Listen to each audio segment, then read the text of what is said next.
Good afternoon, everyone. We would like to welcome our graduates, families and friends here on what is a very special day for you, your Macquarie University graduation ceremony. Firstly, I would like to ask you all to please ensure that your mobile phone has been switched off. There are a couple of items I need to run through before the ceremony starts. Firstly, you're all welcome to take photographs during the ceremony. However, we do ask that you remain in your seats so that you do not impede the view of the other guests. Under no circumstances should anyone stand in the centre aisle or approach the stage.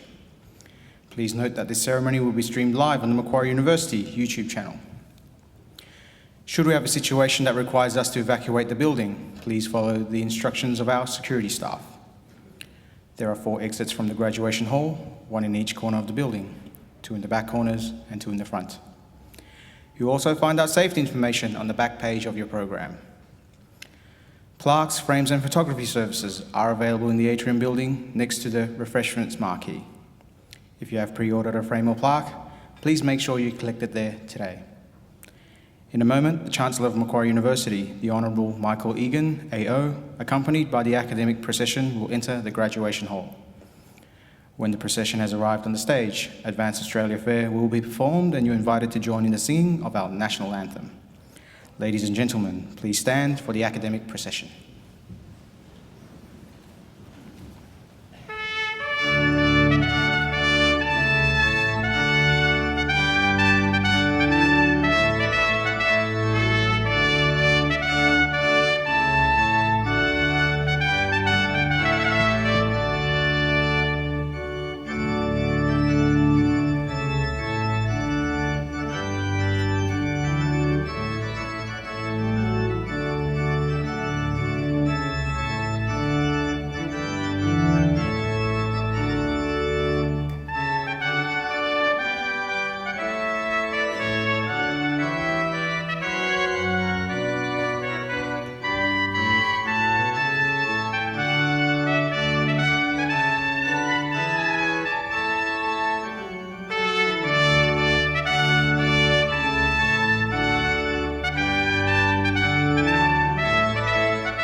Please be seated. Distinguished guests, ladies and gentlemen, I would like to invite Mr. Chris Tobin, representative of the Darug people, to offer the traditional welcome to country.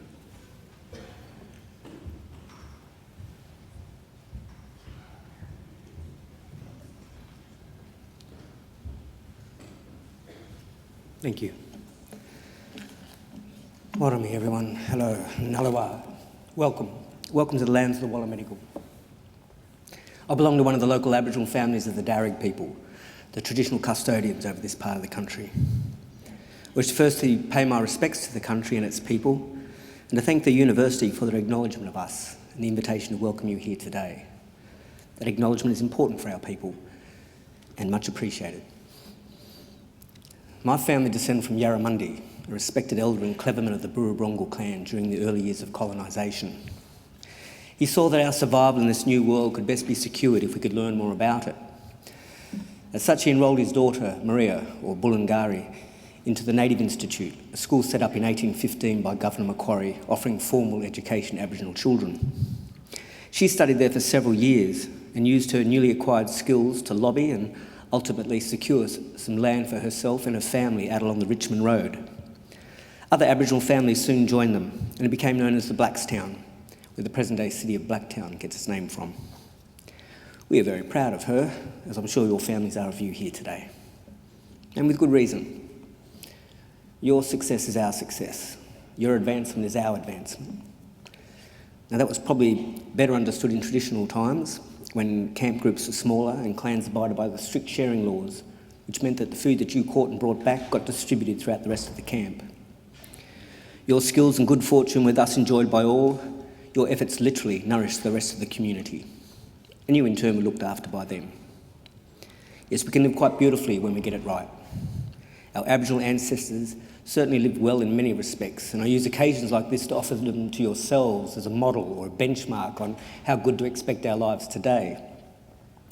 You see, when Captain Cook arrived here a little over 200 years ago, he described the people he encountered as one of the happiest people he'd ever met in the world. They had nothing, he wrote, but the tools that they carried. They were naked, they made their shelters from the bark of trees without cutting them down, and harvested food from the earth without excessive tilling of it. There was no slavery, no rich and poor, and no homelessness. Armies were unheard of, as were forts and jails. People cooperated to collect the resources that were needed, and they were shared out then according to strict Aboriginal law. Our lands are maintained in their natural state, pretty much, with fire and respectful and responsible harvesting. Our rivers and waterways were clean and unpolluted, with people drinking out of the creeks here as they have done for the past 20,000 years. So remember, this is not a dream or an ideal. This was normal life for a very long time and not so long ago. So I would think there's no reason we should expect less for ourselves and our children than what our ancestors enjoyed. Admittedly, a lot more of us. But we're a clever people and there's still much magic in the world. So people, I would say, expect great and wonderful things from your life. Life is good and we're meant to be happy and healthy. And I would say then follow the promptings of that beautiful spirit that got you this far. This should take you through to a glorious future. But we've all got to do our bit. I'll do mine now by winding up and letting you graduate. Enjoy your day. Congratulations to all of you and all the best in our collective futures. Welcome to country. Yana.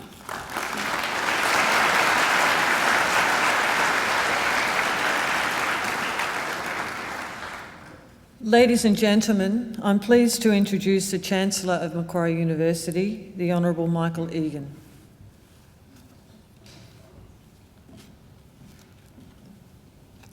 Thank you, Chris Tobin, for your welcome to country.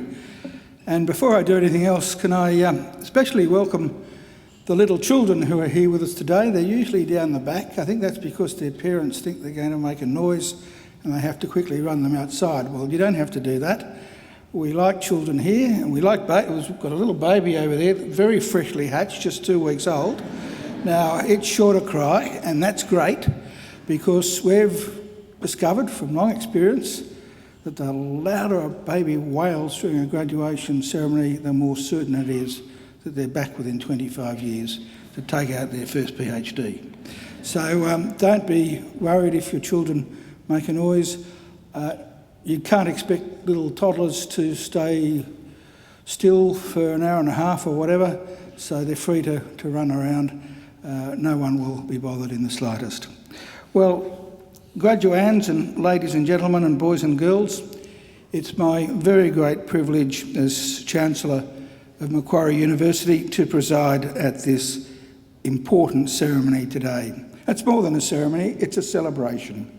So first, I welcome our graduands, and I hope that this will be a very happy and a very memorable occasion for all of you. Now, it will only be a happy occasion if you relax. Some of you look quite nervous. There's nothing to be nervous about. I'm assured you have already passed your exams. You're here today only to collect your degrees. So this should be a day that you enjoy, and it will be if you relax, because nothing can go wrong. Absolutely nothing. Well, that's not quite right. This thing can fall off when you walk across the stage, or you can fall over, and very often the young ladies in their high heels do. Well, that's fine. That's what these people are here for. They're to pick you up and send you on your way. So that won't bother us at all in the slightest. Just make sure that you have a great day, because you deserve to enjoy the day, you deserve to take pride in your degree. Completing a degree is never easy. You need an intelligent and inquiring mind.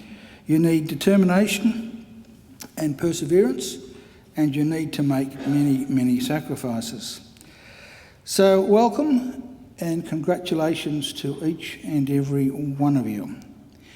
Today I also want to welcome, and especially welcome those of you sitting over there or behind our graduands as their invited guests. Because if you think about it for just a moment, you've all obviously done well too. The very fact that you're here, the fact that you've been invited by one of our graduands to share one of the great days of their lives is proof positive that you have been very important in those lives and in the successes that we celebrate today. And I don't want you to think either that observing today's celebration is the end of your role. I have another very important service for you to perform for our newest graduates, as they will soon become.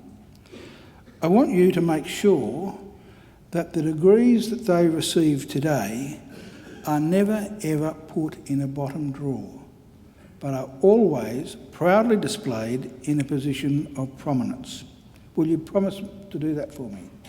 Because if our graduates are too self-effacing to proclaim their own success, it's important that you do it for them. Now, the ceremony that we're about to participate in is one of the oldest social rituals in the world. For centuries, graduates have been donning robes just like the ones our graduands are wearing today and participating in ceremonies just like this one. Indeed, there are some 50 universities in the world which can trace their history back more than 500 years. Now, we have another 450 years to go to catch up to them, but we certainly have achieved a lot. In our first 50 years, we celebrated our 50th Jubilee last year. We proudly take our name from Australia's greatest colonial governor, Governor Lachlan Macquarie, a man whose greatness and achievements were never acknowledged by his contemporaries, but only by history. Now, those of us who went to school in New South Wales were taught that Macquarie was a great builder, but his greatest legacy really had nothing to do with bricks and mortar. His greatest legacy was the ethos he established, much to the annoyance of the British authorities, of an egalitarian society. Because it was Macquarie's insistence that in this fledgling convict colony there be no distinction between the free and the freed that was the foundation of the Australian notion of a fair go for all. And that legacy of a fair go, here at Macquarie, we will always aim to maintain and honour. After our first 50 years, we now have more than 160,000 Macquarie graduates living in more than 140 countries. Macquarie is a very modern and outward-looking university. We're one of Australia's leading research universities, and that, by the way, is not just some empty boast. I'm sure that today, at some stage, most of you, in one way or another, have used Wi-Fi or benefited from Wi-Fi. Now, Wi-Fi didn't exist when I went to university, but it's also worth keeping in mind that Wi-Fi was not developed at Harvard or Stanford or at Oxford or at Cambridge. Wasn't developed at the ANU or Melbourne or Sydney. No, Wi-Fi was developed by CSIRO scientists and Macquarie University scientists. So that's a real feather in our cap, and more people should be told about it. Now, not only are we a great research university, but as you can see from around the campus, we're continually improving and adding to our facilities. You may have seen our relatively new Macquarie University Hospital, about 4 years old. We're the only university in Australia which owns and operates its own hospital.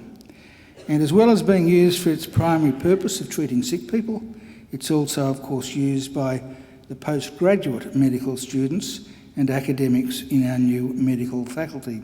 And it really is, by the way, a great hospital. I can attest to that personally. I was a patient there 2 years ago for 3 nights, and the level of care and attention is absolutely first class, especially if you're the Chancellor. We've also got a fabulous library that's about, I think, 3 years old. I think still the only university in Australia with a fully automated book retrieval system. And only a year or two ago, we also opened our Advanced Hearing Club, which will become a world-leading institute in hearing and language sciences. So we're looking forward, and we're on the move. Here at Macquarie, we have a very clear and straightforward mission. And that mission is to transform people's lives and to improve the lives, not just of our own students, but also of people all around the globe by the work and achievements of our graduates and by the fruit of our research. We want Macquarie always to be a leader in teaching and learning and a leader in the accumulation of knowledge and understanding. In other words, an ideal community of scholars. And graduands, in just a few minutes, will be my very great honour to confer your degrees upon you and welcome you as lifelong members of that community of scholars we proudly call Macquarie University. Now, graduands and ladies and gentlemen, it's now my great pleasure to introduce our occasional speaker, Professor Nikolai Titov. Now, Professor Nikolai Titov joined Macquarie University's Centre for Emotional Health and Department of Psychology as an Associate Professor in 2011. Professor Titov, obviously a Russian name, but he's actually a New Zealander, and we won't hold that against him because he now is one of us, undertook postgraduate training in New Zealand at the University of Otago. He completed his master's degree in 1996, his training as a clinical psychologist in 1998, and his PhD in 1999. He is an experienced clinical psychologist, initially specialising in working with older clients and clients with neurological impairments, and now specialises in treating anxiety and depression over the lifespan. Professor Titov is the founding project director of the MindSpot Clinic, an Australian-wide online and telephone assessment and treatment service for people with anxiety and depression, an innovation, by the way, of Macquarie University. This innovative clinic provides low and high-intensity stepped care and evidence-based psychological interventions. The MindSpot Clinic is expected to service the needs of more than 40,000 Australians over 3 years. Professor Titov also continues to supervise and train postdoc, PhD and higher degree students at Macquarie University. I now invite Professor Nick Titov to deliver the occasional address. Please join with me in welcoming Professor Titov.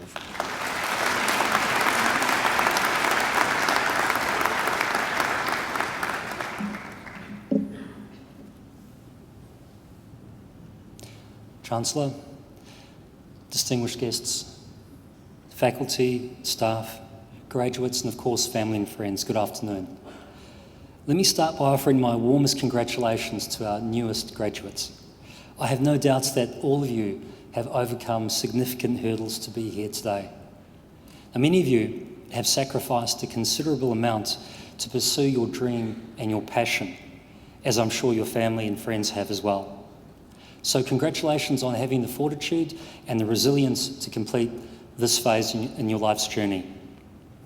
Now, your resilience is a theme I want to come back to in a few moments, because that experience of overcoming challenge will serve you well in the next phases of your life.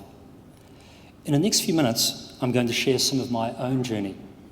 Partly this is in order to inform, partly to entertain and amuse, but I also sincerely hope that you'll find something valuable from my recent experiences. Now, I feel very lucky to have two roles here at Macquarie University. My first role is co-director of an online research clinic. This research clinic is called the eCentre Clinic. It's based in the Department of Psychology in the Faculty of Human Sciences. And at the eCentre Clinic, I'm part of a team of 10 passionate and enthusiastic clinical researchers. And our mission is to reduce the global burden and the global prevalence of anxiety and depressive disorders. Now, as you probably know, about 1 in 5 of the Australian population each year struggle with symptoms of these conditions. But many people also struggle to access treatment. And so what we do at the eCentre Clinic is we build and we evaluate online psychological treatments for conditions such as anxiety and depression. Now, my team and I first started testing online treatments 9 years ago, and since then I've been lucky enough to be involved in more than 50 clinical trials, and we've treated more than 5,000 people from all across Australia in those trials. And these online treatments, these online psychological treatments, have been enormously successful, and they produce the same level of clinical improvement and clinical benefit as face-to-face treatments. My second role here at Macquarie University has grown from that research work. In 2012, because of that research work, we obtained a contract with the Australian Department of Health to develop and operate a national online mental health service called the MindSpot Clinic. And I'm privileged to lead the MindSpot Clinic project. This clinic delivers the treatments that we developed at our research clinic across Australia as a free public service.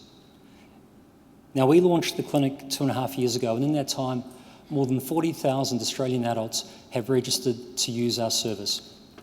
And I'm pleased to say that we serve a broad cross-section of the community. At one extreme, the youngest people using our services are 18 years of age.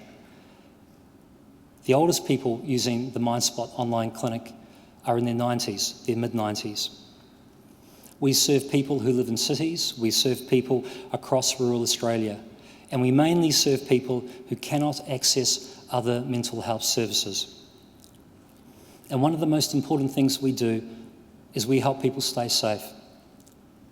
We often work with people with very severe symptoms, including very severe depression. And I've estimated that we've successfully intervened with more than 250 people who were at very high risk of taking their own lives.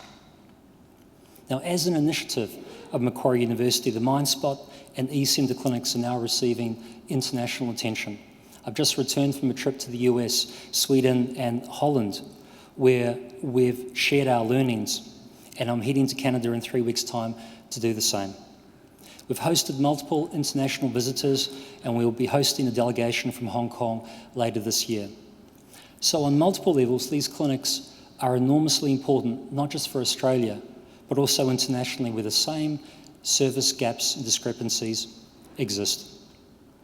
So what are the lessons for you, our newest graduates? Well, probably the same lessons as I learned and I'm still learning. Firstly, don't be afraid to chase your dreams. This is where your resilience will come in. When I started this journey 9 years ago, I was told that there wouldn't be demand or interest in online treatments. But today we work with 18,000 new patients every year. That's 50 new patients every day, and that number is growing. I was also told that online treatments wouldn't work, but today we know the results of carefully developed online treatments are at least as good as face-to-face services. Of course, they're not a panacea, they're not suitable for everybody, but they can help many people access services. I was also told that the only people interested in accessing online treatments would be young people with social anxiety. But today we now treat 6 different anxiety disorders, major depressive disorder, dysthymia, and recently we've begun working with people who are adjusting to the psychological stress that's the result of chronic health conditions such as chronic pain, neurological disorders, chronic kidney disease, and we're even working with people recovering from cancer. And fundamentally, what has guided our work is a commitment to the same values you have learned here in your degrees at Macquarie University. First, there's the importance of valuing empirical evidence instead of relying or deferring to uninformed opinion. Second, there's the importance of valuing service to our community and our society instead of purely valuing opportunistic self-gain. Thirdly, there's the importance of valuing high-quality work done with passion and commitment instead of letting obstacles dictate your path through life. Now I'm lucky enough to have learned not to be afraid to follow my dream or my passion, and I have every confidence that you too are equally well prepared. Yes, it will be tough. Yes, there will be challenges, but the last few years of your lives have been full of challenges. So in closing, I encourage you all, before the week is over, to spend a few minutes, reflect on your achievements, your dreams, your passion, and plan how you'll bring that all together to help create a better world.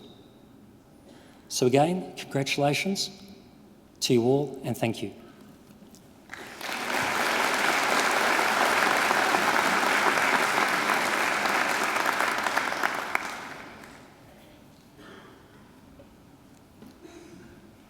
Well, what an inspirational story that was, and of course it's all happening here at Macquarie University. I think we're extremely fortunate to have someone like Professor Titov with us at Macquarie, and I'm sure you'll agree that that really was an outstanding occasional address. Even though I never forgive the New Zealanders for beating us at the football, I think you've made up for it. So thank you very much. And it really is a great initiative at Macquarie University, which we're very, very proud of. So congratulations on that, and I hope it goes from strength to strength. I think Professor Titov deserves another great round of applause.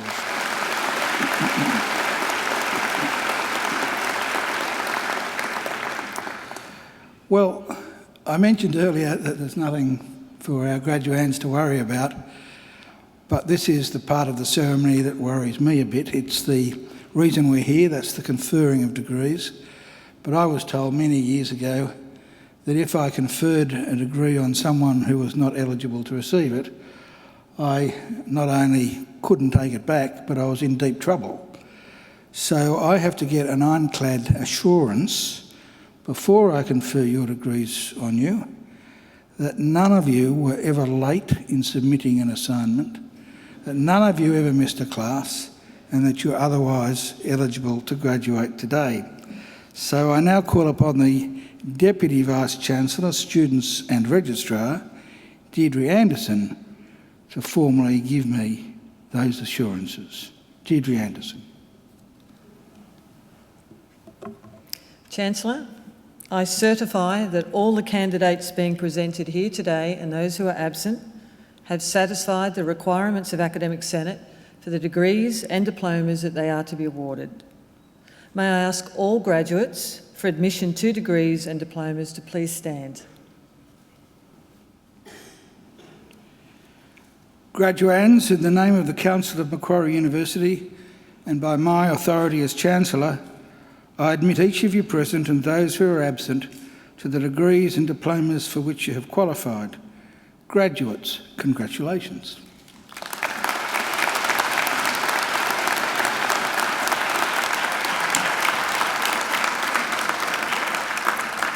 Please be seated. Chancellor, the graduates at this ceremony are from the Faculty of Human Science and the Faculty of Business and Economics. The Faculty of Human Science teaches courses and conducts research about people, investigating the how and why. It is the home to a number of internationally recognised research centres conducting groundbreaking research across disciplines in areas like cognitive science and early childhood education, as well as exciting opportunities for students in research areas such as education, linguistics, psychology, early childhood, cognitive science and health professions. The Faculty of Business is the largest faculty at Macquarie University and is one of the largest in Australia. A broad range of programs in some of the most exciting and topical areas of business and economics are offered, and they continue to be in high demand both domestically and internationally. Graduates from this faculty have recorded the highest employment levels and starting salaries that are well above the average of all Australian business schools. Research in this faculty is also cutting edge and innovative and feeds into teaching, giving students the best possible learning experience. This faculty includes research and study areas in accounting, actuary studies, applied finance, economics, management and marketing. Chancellor, I now call on Professor Julie Fitness, the Head of Department of Psychology in the Faculty of Human Sciences, to present the graduates and diplomats. Professor Fitness. Chancellor, I present to you the graduates from the Faculty of Human Sciences whom you have admitted to degrees. I present the graduate admitted to the degree of Honours Degree of Bachelor of Arts Psychology, Holly Bell Bennett.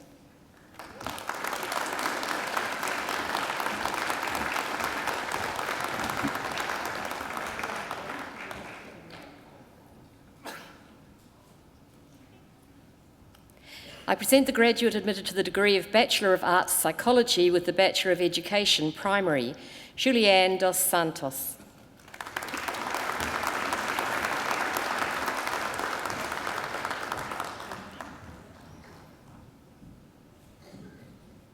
I present the graduate admitted to the degree of Bachelor of Arts Psychology with the Bachelor of Health, Braden Jean Rennell.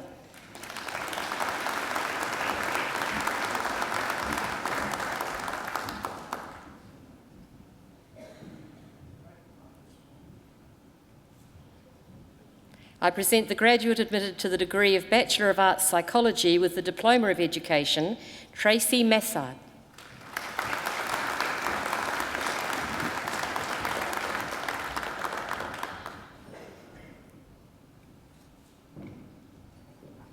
I present the graduate admitted to the degree of Bachelor of Arts Psychology, Melissa Abazua.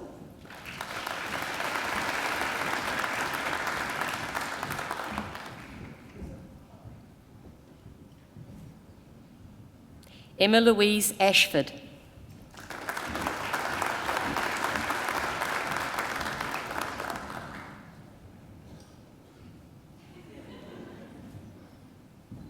Raquel Buzo.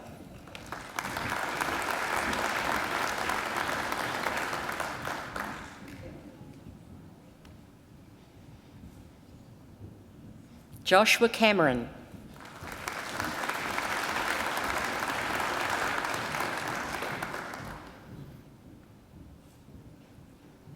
Lucinda Grace Diamond.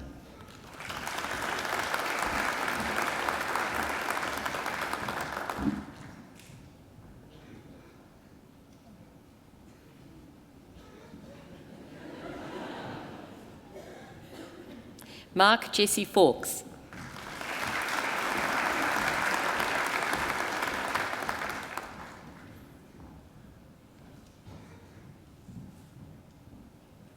Audrey Fletcher.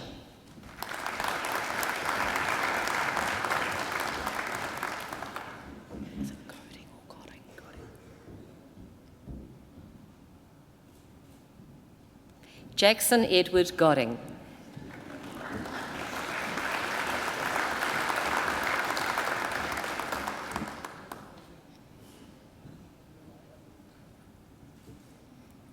Danica Huff.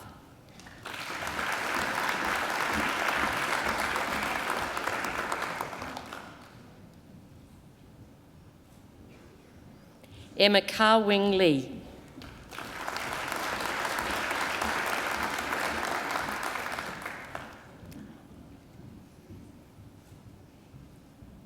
Lillian Licha.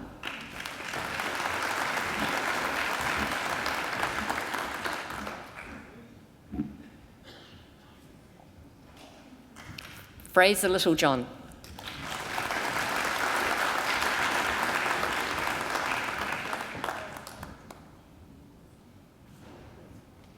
Eliza Morgan.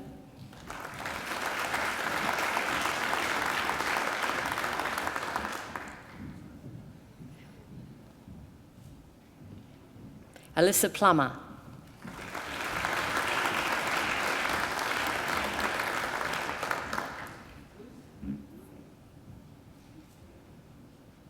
Samina Farah Ranam.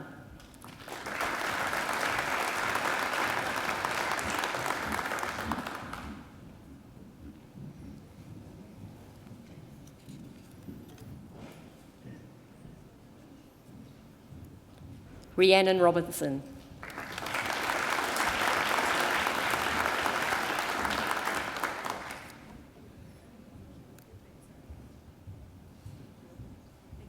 Vanessa Louise Sykes.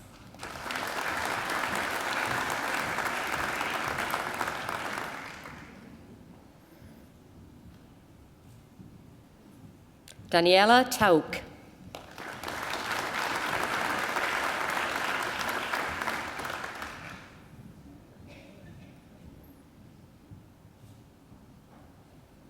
Beata Velashchik.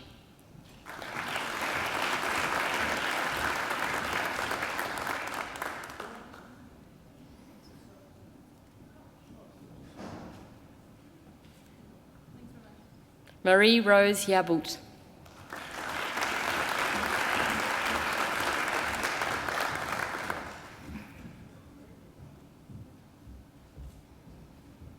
I present the graduate admitted to the degree of Bachelor of Health, Courtney Ann West.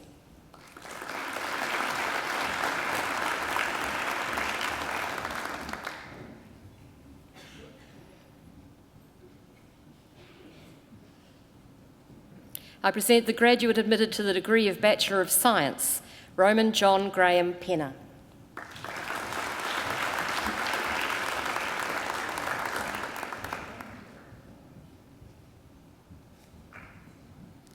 I present graduates admitted to the degree of Bachelor of Science, Psychology, Francesco Causo.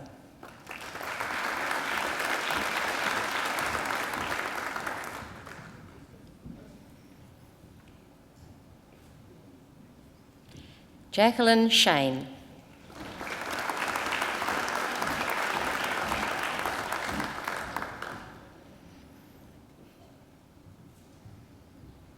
Fiona Franks.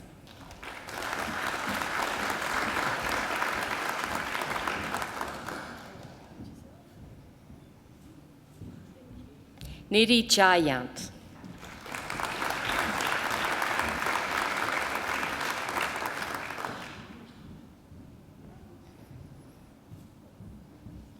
Annie Eng Ni Lim.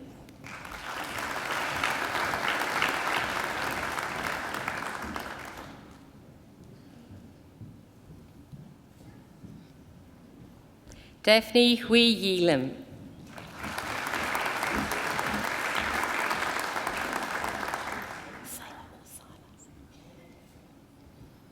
Christina Saylor.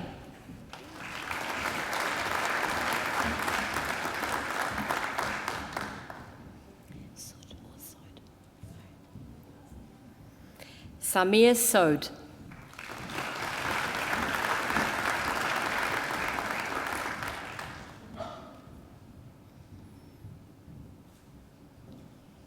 Alexander James Taylor Pitcher.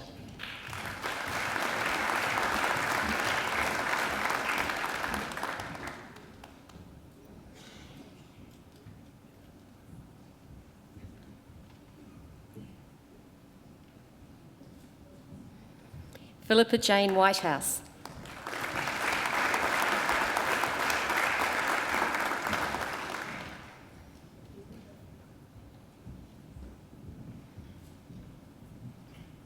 Christina Youssef.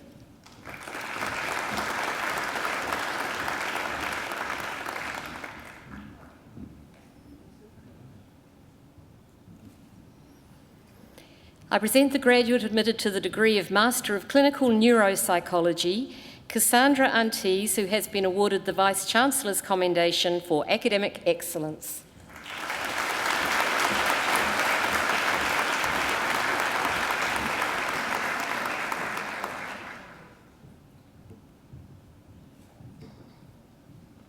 I present graduates admitted to the degree of Master of Clinical Psychology, Philippa Mary Eve.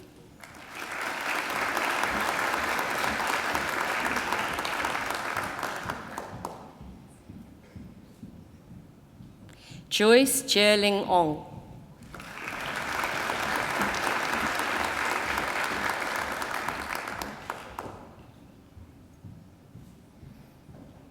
Barbara Redlinska.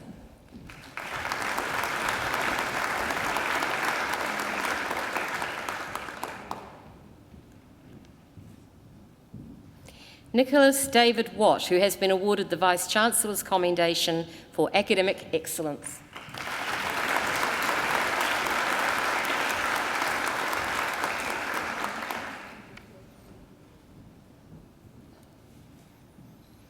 I present the graduate admitted to the degree of Master of International Trade and Commerce Law, Serna Leo.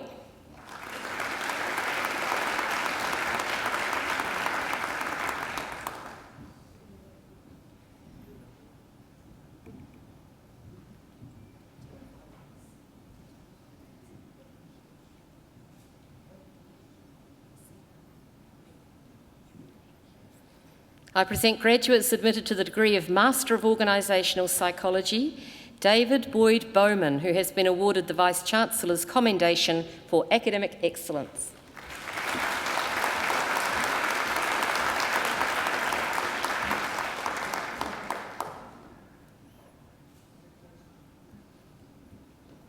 Dylan Fuller.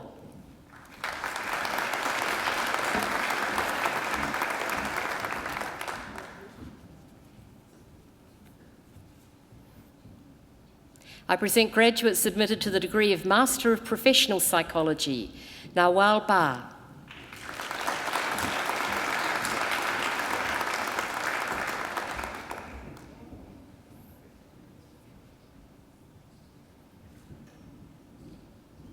Daniel Barnett.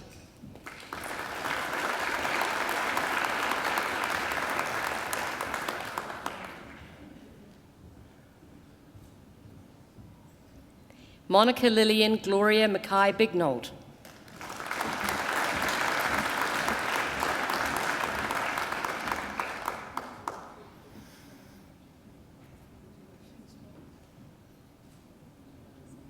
Olivia Page Boyle.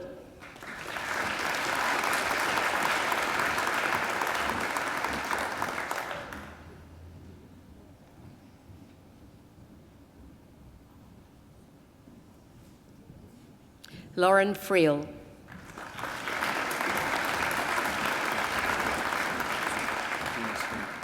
Thank you. Dina Khazal.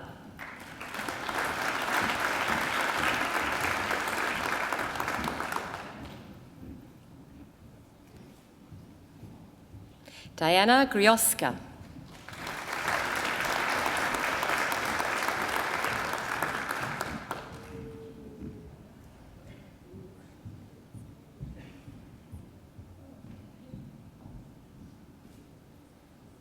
Hannah Rose Copper.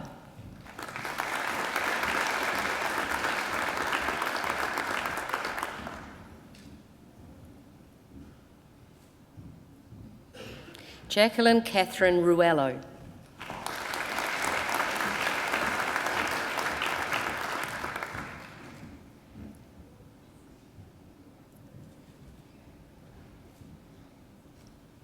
Angelique Carol Solomon.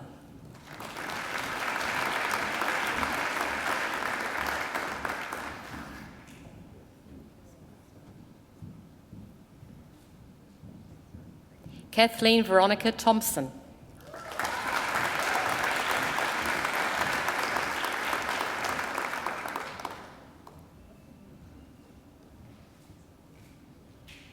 Deborah Triat Moyo.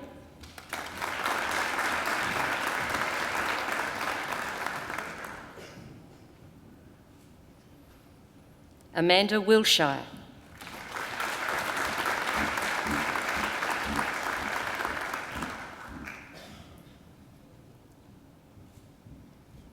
Tuntia Yamoka.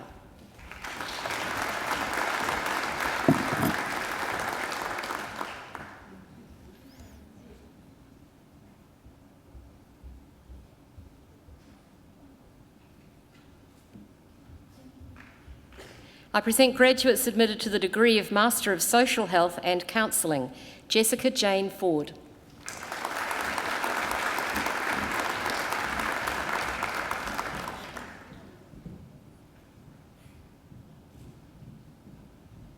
Rochelle Hachiti.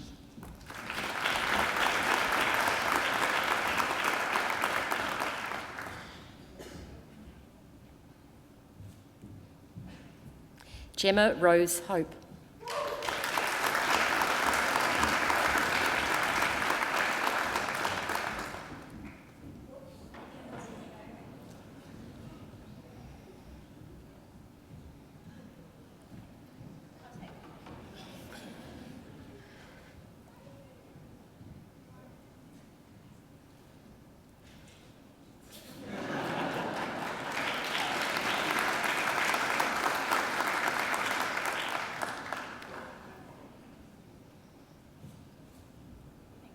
Hiok Ja Maria Lee.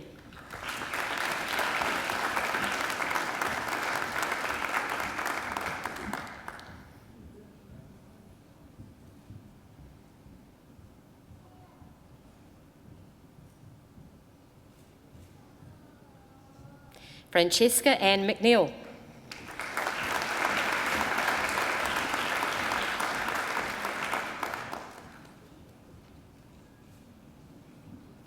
Stephanie Notaris.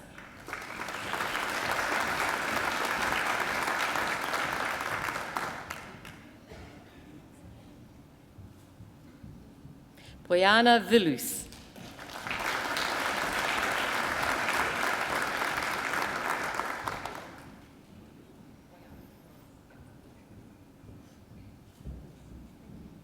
Victoria Zine.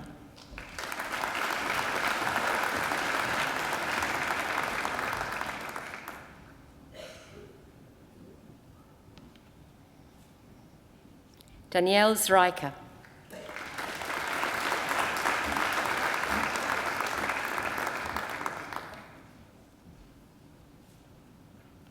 I present the diplomate awarded the postgraduate diploma of Organisational Behaviour, Shay Michael Donaghy.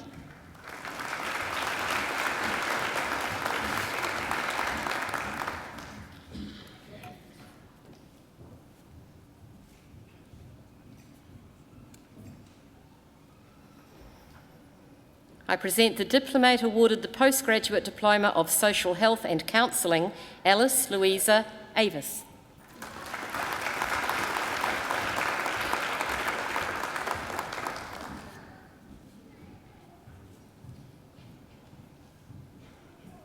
I present the diplomate awarded the graduate diploma of Psychology, Rajasri Variya.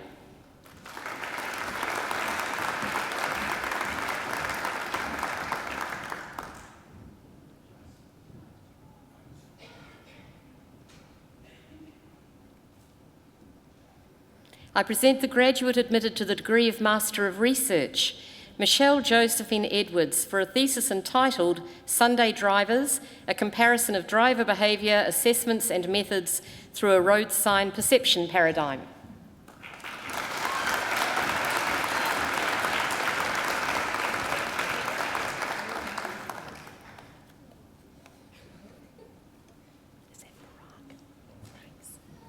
I present graduates admitted to the degree of Doctor of Philosophy with the Master of Clinical Neuropsychology, Dr. Sarah Jane Baratz for a thesis entitled The Modulation of Methamphetamine-Induced Behaviours by Oxytocin in the Nucleus accumbens core and subthalamic nucleus.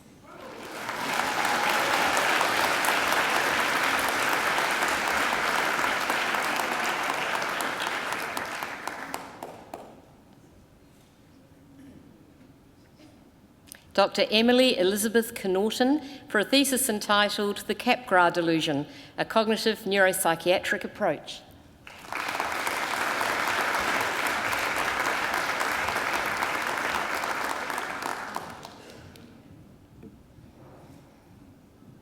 Dr. Amanda Jane White for a thesis entitled Cognitive Abilities and Expert Assessment Practices in Fitness to Stand Trial Evaluations, an Australian study based on the legal standard of PRESA.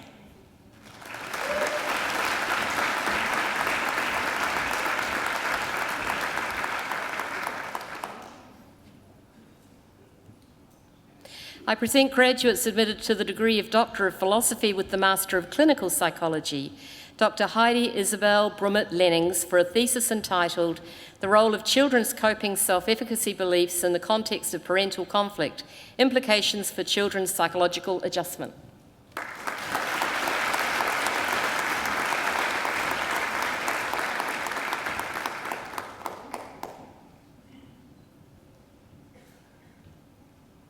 Dr. Rachel Louise Grove for a thesis entitled Latent Structure of the Autism Phenotype.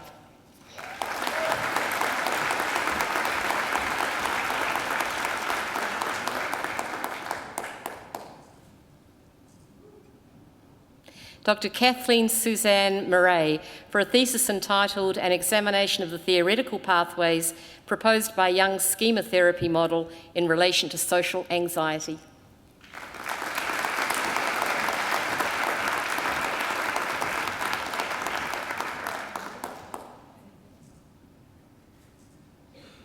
I present the graduate admitted to the degree of Doctor of Philosophy with the Master of Organisational Psychology, Dr. Jamie Claire Orton, for a thesis entitled Utilisation of Prosodic and Semantic Cues of Non-Understanding During Readback, Hearback Verbal Transactions in Technical Environments.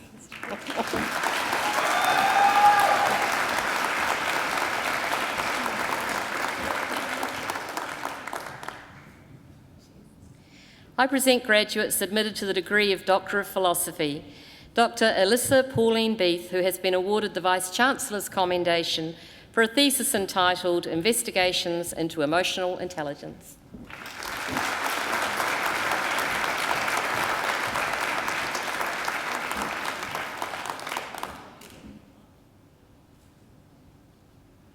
Dr. Sue Ann Gregg for a thesis entitled The Determinants of Emotionally Healthy Parenting and the Transmission of Emotion Regulation from Parent to Child.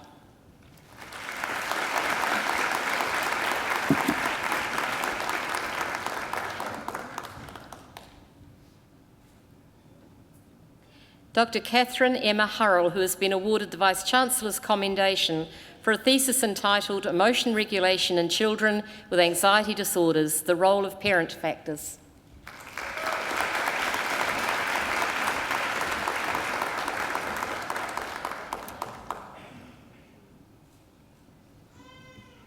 Dr. Lee Allen Zanoni for a thesis entitled Child Welfare Fathers as Resources and Risks in Their Children's Lives.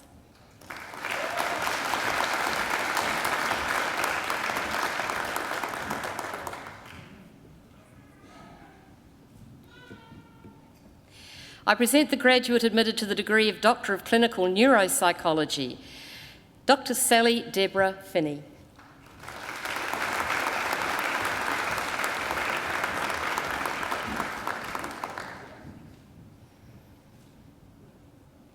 I present the graduate admitted to the degree of Doctor of Organisational Psychology, Dr. Phoebe Elise Stoddart, for a thesis entitled Toward a Better Understanding of the Relationship Between Imposter Cognitions and Occupational Burnout.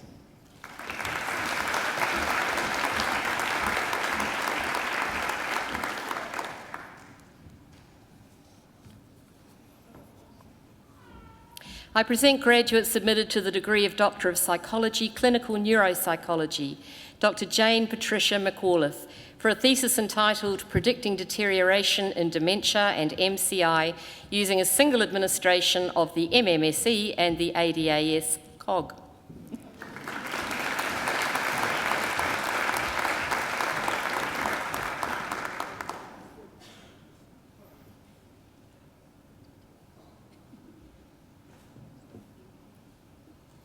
Dr. Shelley Louise Simpson for a thesis entitled A Comparative Neuropsychological Evaluation of Individuals over 65 years of age who present with either very late onset schizophrenia like psychosis, chronic schizophrenia, or a late onset psychotic depression.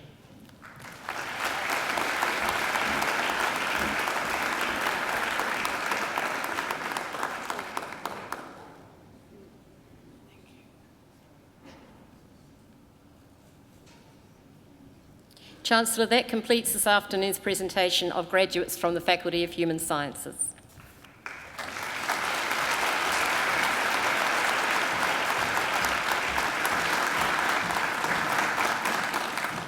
Chancellor, I now call on Professor Mark Gabbett, the Executive Dean of the Faculty of Business and Economics, to present the graduates. Professor Gabbett.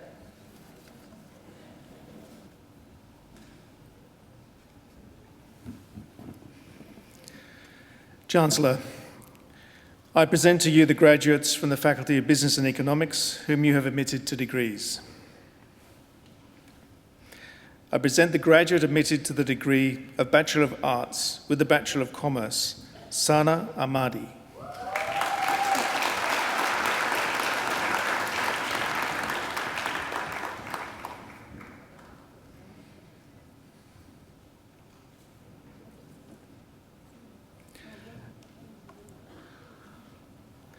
Farah Tahsin Alam.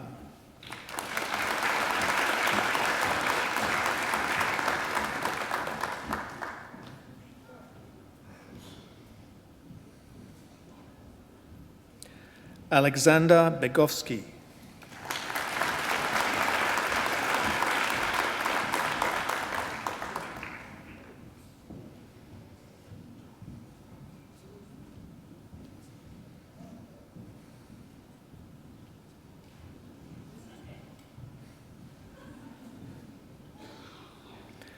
Samuel Bernard.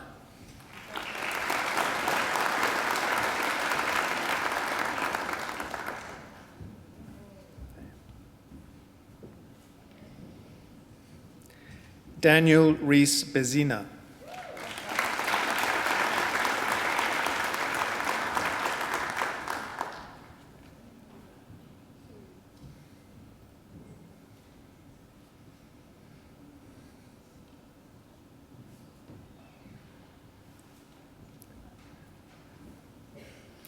Sonia Songling Choi.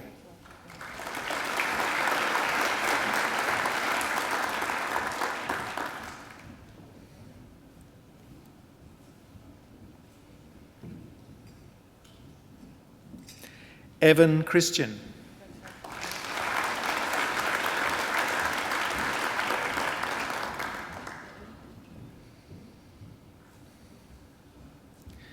Ashley Hastings.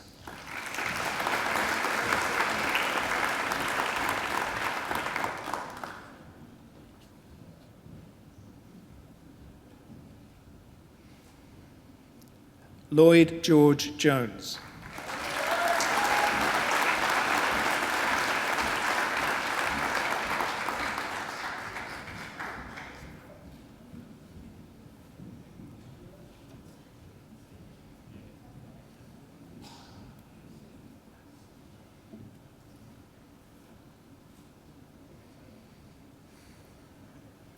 Priya Ann Joseph.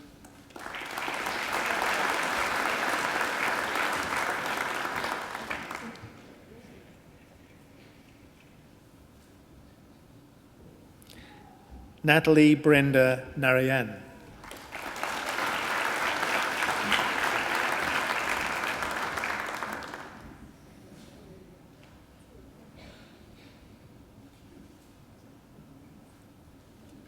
Gabrielle Nassif.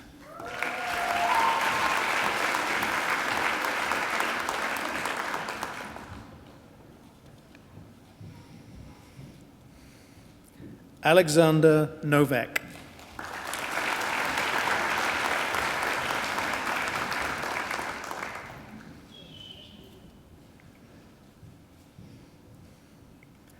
Michaela Ann O'Neill.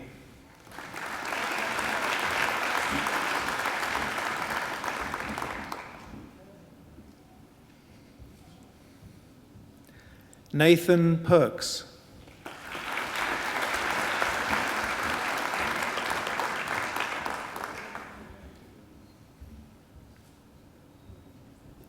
Edward Shaw.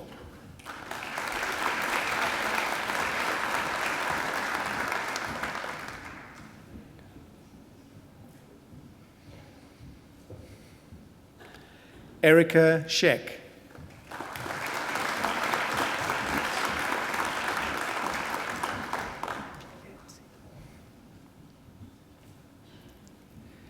Viency Tsu.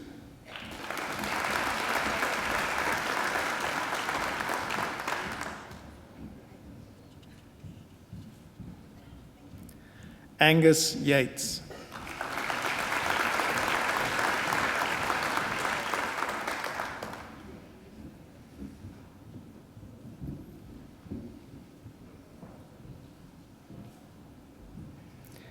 Ziaullah Zarifi.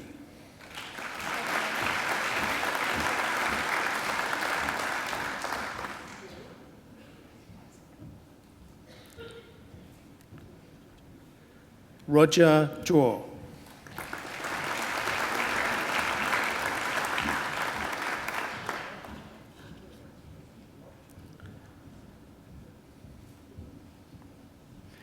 I present graduates admitted to the degree of Bachelor of Business Administration with the Bachelor of Arts Psychology. Emma Davis.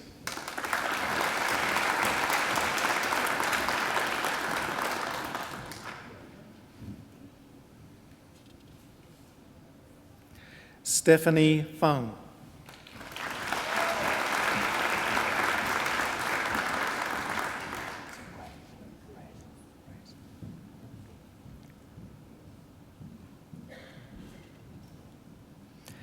Griselda Reyes.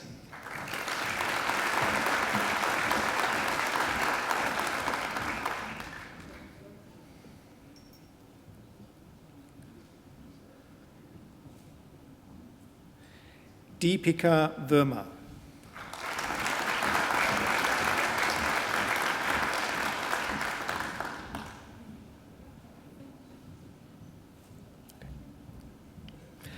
I present the graduate admitted to the degree of Bachelor of Business Administration with the Bachelor of Commerce Professional Accounting, Rael Allen Cohen.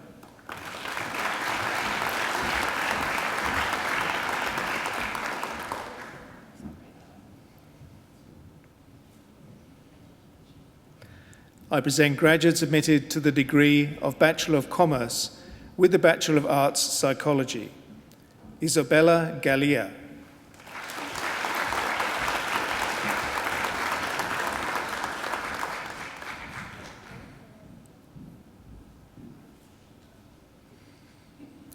Michael John Rosser.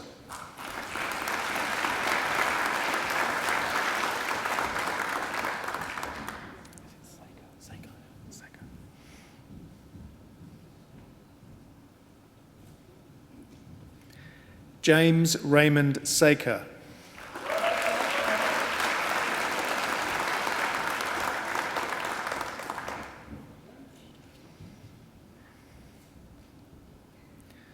I present the graduates admitted to the degree of Bachelor of Commerce with the Bachelor of Science. Cassandra Chun.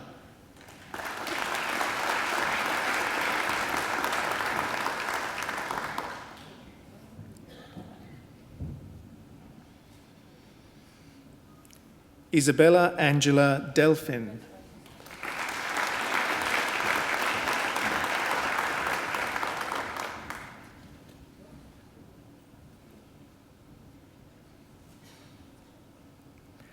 Robert John Hewitson.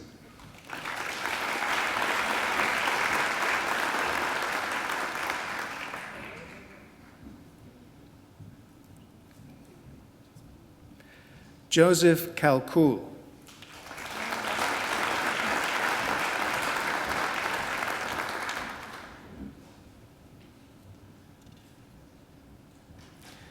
Alexander Latimer.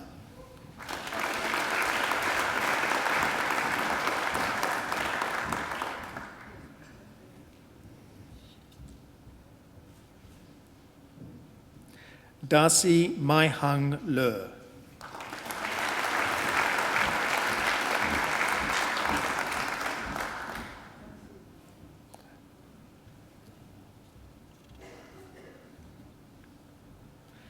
Claire Purnell.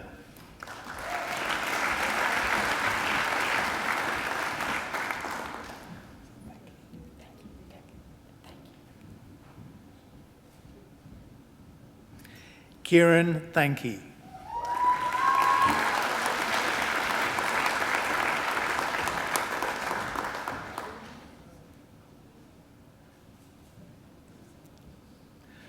Robert James Warren.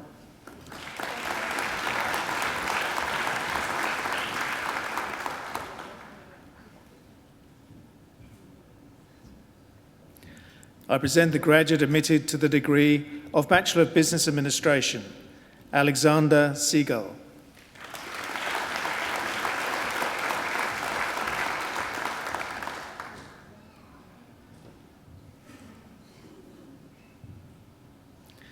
I present graduates admitted to the degree of Bachelor of Commerce, Yan Li.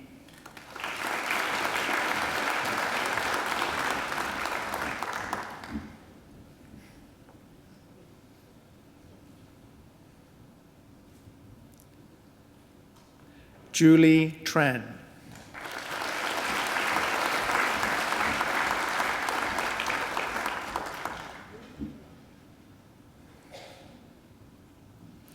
I present the graduate admitted to the degree of Master of Accounting Professional with the Master of Commerce, Yuhang Wu.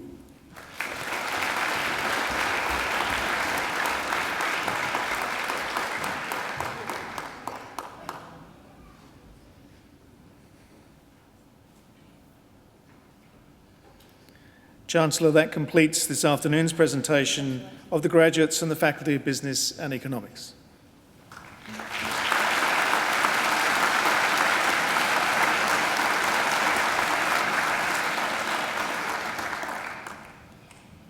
Chancellor, I call on Dr. Eliza Beath, who's graduated today with a Doctor of Philosophy, to give the graduate response on behalf of the graduating group. Dr. Beath.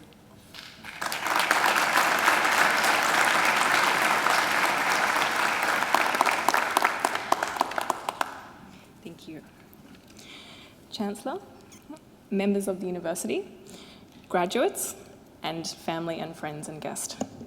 Firstly, thank you so much for inviting me to give the speech on behalf of all the graduates today. I feel very humbled by the opportunity to speak on behalf of everybody, and I hope I do all of you justice. It's quite an overwhelming experience to stand up here in front of psychology and FBE graduates, and so I thought that I would just take this opportunity to reflect a little bit on my psychology experience here at Macquarie and what psychology means to me and the things that I think we can learn from psychology in terms of our wider world that we are about to go on and embark on now. So, thinking about psychology, a lot of psychology students are quite displeased by the fact that statistics is a very fundamental part of psychology, and it would be very unhappy for a lot of these staff members to hear that a lot of people hate statistics in psychology. I'm not one of those people. I actually don't mind statistics, so I'm going to take this speech as an opportunity to talk about what I think we can learn from statistics, not just in terms of psychology, but more generally for our life. Statistics is the science of learning from experience, so I think it's very appropriate to talk about statistics, not too much, just a little bit, and think about how we can learn from the experience of our degrees here at Macquarie when we're about to go into the wider world. It's very exciting to be standing here, finally graduating. It's been a long journey, as I know it has been for all of you, but it's very exciting to be finally here wearing the very exciting hat and standing up in front of everybody. I never really thought that I would see myself in this position, graduating from a PhD. I never thought that I would do a PhD, let alone graduate from one. And particularly when I first started thinking about studying psychology, it was never something that really entered into my mind. When I was at school, when I was thinking about psychology, what I imagined psychology to be was a very specific image, and that image was me sitting on a chair in an office with a clipboard in front of me, with a patient on a couch, and I was espousing very worldly wisdom to this person and was going to fix all of their problems in this one, 50-minute session. I had the glasses, so I figured I was about 90% of the way there to the actual psychology qualifications. Throughout undergraduate at Macquarie, thankfully, I learned that psychology is much more nuanced and much more interesting and exciting and rich than that one specific experience that I had, one specific picture I had of myself back then. However, I'm glad to say that it's been much richer. It's been much more of an exciting experience than that image that I had. It's well known that people study psychology for one of two reasons: to work out what's wrong with them or to work out what's wrong with the people around them. And on a totally unrelated note, I'd like to thank my friends and family for being here today, for supporting me throughout this journey. In particular, Mum and Dad, thank you so much for all your support and your guidance and your gratitude and your love over the years. Daniel, ditto. Thank you to all three of you, and as our Chancellor said earlier today, unfortunately your task doesn't quite end now. Apparently you're now trusted with this very important task of reminding me always how amazing I am, so good luck with that. I'd also like to thank Macquarie in particular for housing me throughout my undergraduate degree and also my PhD. It's been really an amazing experience and I don't actually think I can quite capture into words. I had the benefit of experiencing some quite exceptional lecturers, a lot of whom are sitting behind me today, and I think that really made me develop and deepen my love of psychology throughout my undergraduate studies here at Macquarie. One thing that I've actually struggled with over the years, particularly when thinking about a PhD, was trying to figure out what it was I was going to devote all of these years of focus to, because there were so many different things that interested me. And in particular, I really have to thank Professor Julie Fitness for your inspiring lectures at undergraduate, because you really started in me this love of emotion and emotion regulation research. I think that I was so lucky to have you as a lecturer as an undergraduate, but also as an associate supervisor throughout my PhD, and I'm so grateful for you for all of your support and your guidance, and I know that I'm a much better researcher and student now as a result of that, so thank you. I also know that there's a lot of things that should go into considering what it is you're going to study your PhD on, because people will constantly be asking you, what is your research on? And I had the joy or the detriment of studying emotion regulation and coping with stress, which meant that throughout my PhD, whenever I'd tell people what my research was on, people would assume in a very, very clever way that, oh, it must mean that you're not at all stressed because you're studying stress, and that would just make me feel more stressed. So for anyone contemplating a PhD, definitely think about that beforehand, because that's a very important consideration. We could say that all statistical models are wrong, but some statistical models are useful. And I think that that is a nice quote that encapsulates the honours year. So the honours year in psychology is the first opportunity that you have to really think about what you want your research project to be. You're in complete control of a research project, and you have all of these things at your whim, basically, to decide what it is you want to research. I like to think that if the APA manual doesn't kill us, it can only make us stronger. And I'd like to think that I've developed the strength through the joys of APA formatting. It was actually during honours that I thought that I might want to do a PhD. It actually never occurred to me beforehand, and it was Judy Homewood, who was sitting behind us here, who gave us first a talk during honours about what a life as an academic might mean, what it might mean to do a PhD. And that talk was really my first opportunity to think that this might be something that I would enjoy doing. So Judy, thank you for that. I really didn't think that such a job existed where you could get paid to sit around thinking about things, devising research projects, talking to people about ideas. And for the record, today is not the day any of you to correct me that that's not actually what academics do. I'm still under the opinion that that's what we do. As all PhD students know, a lot of our success hinges on the quality of our supervision. And I couldn't possibly have had a better supervisor or a mentor than Professor Mike Jones. Mike, thank you so much for your guidance and for your support over the last 8 years that we've been working together. And you really have shaped me as a student and as a researcher and as a person, all for the better. So thank you so much. I know that this doesn't mean that our professional relationship will end, and I look forward to it continuing in the future. I know that I'm very lucky to have benefited from some fantastic supervision, but I also know that no two university experiences are the same. And I know that all of us sitting here have had a vast variety of different kinds of experiences at university. All statistics have outliers, and one commonality I think among everybody's experience is that you will have to face some significant challenges throughout the course of your degree. Any period of 3 years or 4 years or 5 years or 6 years of your life is going to hold some significant challenge that you're going to have to get through. I think possibly even more so throughout a PhD, but that could just be my experience. I'm using a small sample size here, but I think a few of us would agree that 90% of the work probably gets done in about the last 10% of the time that you have for a PhD. Studying is definitely a challenge that we've all overcome successfully, so congratulations to everybody for that. And there are definitely a lot of hardships to face, but while a number of those hardships will come up along the years, there will also be a number of unexpected pleasant surprises. Statistics is the science of variation. This variation can make your university experience. As PhD students, or master's students, or doctorate students, we're often given the opportunity to make a little bit of money on the side while we're studying our degrees. While others might have pursued some other more thrilling avenues, something that I spent a lot of my time doing was teaching, and in particular, something that might not come as a surprise to you right now, teaching statistics. While I think it's fantastic in life to have a plan and to have goals to which you work towards, I think we should definitely be open towards taking opportunities as they arise, particularly unexpected opportunities that you wouldn't necessarily have anticipated would come your way. My first experience of tutoring and then lecturing and then convening courses throughout my PhD has been one of the best opportunities of my life, and I hope will continue to be so. It's definitely been challenged, and it continues to be a challenge, but it's been immensely, immensely rewarding.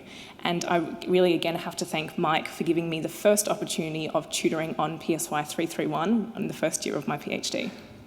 If only you knew back then how little I knew and how amazing things would just come out of my mouth sometimes, and I felt like I had no control over it, you definitely wouldn't have hired me again.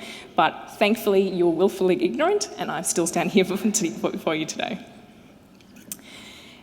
The experience of teaching statistics has had another unexpected benefit for me, which was learning about the mysterious stats group in the psychology department. They say that no data analyst is an island, and I really want to thank the Psychology Statistics Club for welcoming me into the group, which is obviously the coolest group on the campus, let alone in the psych department. I'm so grateful to all of you for your support, for your guidance, and for your mentorships over the years, and in particular for the increasing opportunities that you've given me to increase my teaching experience and my research experience. I think this again speaks to the benefit of taking advantage of opportunities, even if they are unexpected, when they come your way. Our time at university is not just about the courses that we undertake, or the work that we produce, or the assignments that we hand in. It's really about the experiences that we gain and the opportunities that we accept, which will so much shape the person we become when we stand here graduating. In statistics, we learn from a sample in order to make generalisations back to a population, and the same can be said about university. The things that we learn here at university, we can and should make generalisations back to our life from. If statistics is the science of learning from experience, then this degree is not just a culmination of all of our experiences, but rather one more experience from which we can grow. So once again, congratulations to everybody. Thank you for having me, and cheers to us.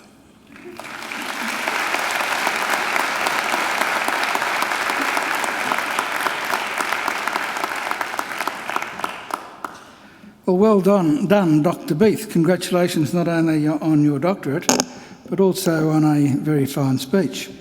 I congratulate you too on your courage in defending statistics. It's a bit like defending Attila the Hun, but I suppose someone has to do it. I had a really great education, particularly at school. I had great teachers, went to a really nice school, but I have 3 regrets. One, I was never taught to play the piano or any musical instrument. The second was that I was never taught to play cricket, and I'd love to be able to play cricket. And the third is I was never taught statistics either at high school or at university, and I've regretted that all my life. Although as a politician, I sometimes thought that being ignorant about statistics enabled me to make all sorts of claims that I would not otherwise have been able to make. So congratulations. I'm sure you have a great career ahead of you. And you've got a family over here who are clearly as proud as punch. And the most important decision anyone can make in their life is made before they're even born, and that's their choice of family, and you've obviously done very well, so congratulations, Mum and Dad. I think Dr. Beath deserves another great round of applause.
Belongs to Angela Brewer, and I have the pleasure of hearing Angela sing on many occasions. We have about 40 graduations a year, and I preside at most of them, so I hear her sing probably about 30 times a year, and I really do look forward to it.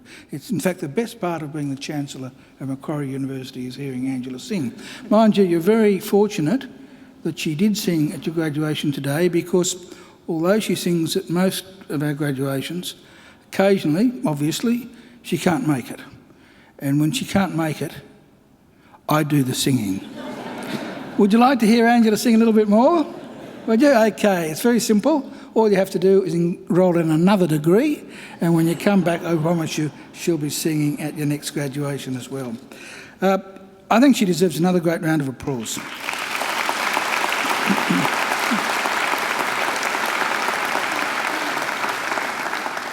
And I'm sure you'll agree, we also have some great musicians over here. Melanie McLaughlin on the trumpet.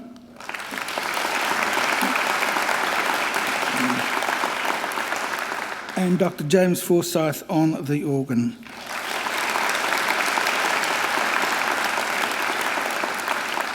And sitting next to them, and I think also a few over here, we have our alumni volunteers who come along to make sure that everything goes smoothly at your graduation. I think they deserve a great round of applause too.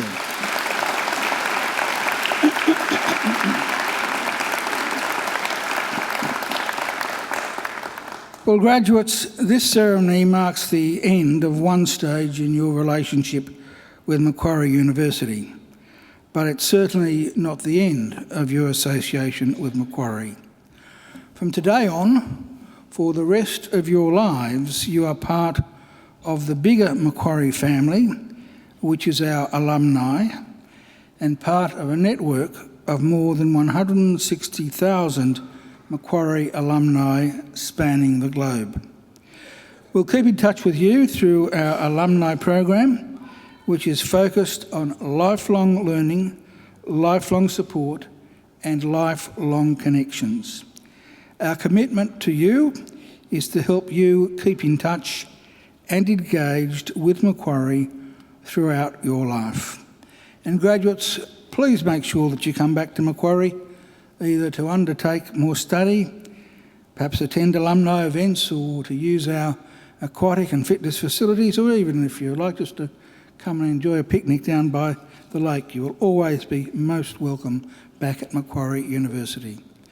Well, graduates, the award of a university degree carries many opportunities and privileges, but like all privileges, it also carries responsibilities. Believe it or not, you, each and every one of you, can change the world.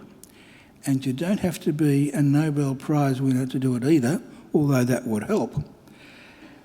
Because almost everything you do, in your homes, in your workplaces, and in your communities matters and can make a huge difference. The consequences of every effort, of every action, large or small, can reverberate throughout society, through the decades, indeed the centuries. Even something as simple as a kind word or gesture can often be the spark that ignites a great life or a great career or a great achievement. So as Chancellor of Macquarie University, I charge you to use what you have learned, not only for your own benefit, but also for the betterment of the community. I charge you to use the skills and knowledge you have acquired with rigour and integrity, and to commit yourselves to a program of lifelong learning and inquiry. I charge you to recognise the worth and dignity of all people, particularly those who have not had the opportunities that you've enjoyed. I charge you to set high goals and to continue the hard work that has brought you so far. I charge you wherever you go to go with all your heart. And in all you do, I charge you to uphold the good name of Macquarie University. I hope also that you'll always remember the people who have helped you along the way, many of whom, of course, are here to celebrate with you today. So to acknowledge their contribution and thank them for it, I'm now going to ask you to do a couple of things. Graduates, would you please all now stand? Now I'd like you to put your degrees on the seats behind you so that your hands are free, and I'd like you to turn to face your families and your friends. And now I invite you to give them a mighty round of applause.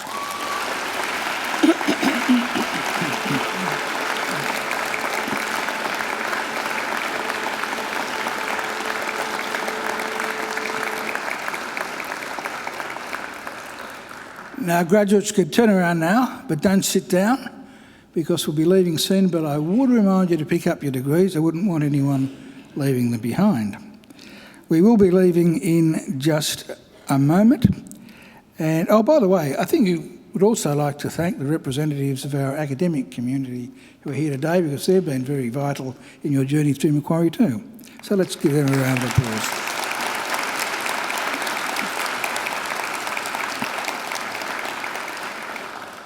Well, ladies and gentlemen, I will shortly lead the official party out, and it will be my very great honour to invite our newest graduates and all of you to join us down by the marquee for some light refreshments.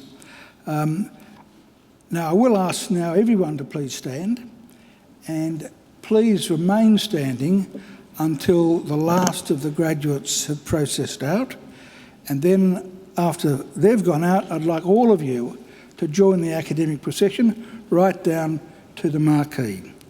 Well, graduates, I wish you the very best for the future, and in the words of the old Irish blessing, may the road rise up to meet you, may the wind always be at your back, may the sun shine warm upon your face, and rains fall soft upon your fields. And until we meet again, may God hold you in the palm of his hand. Graduates, good luck.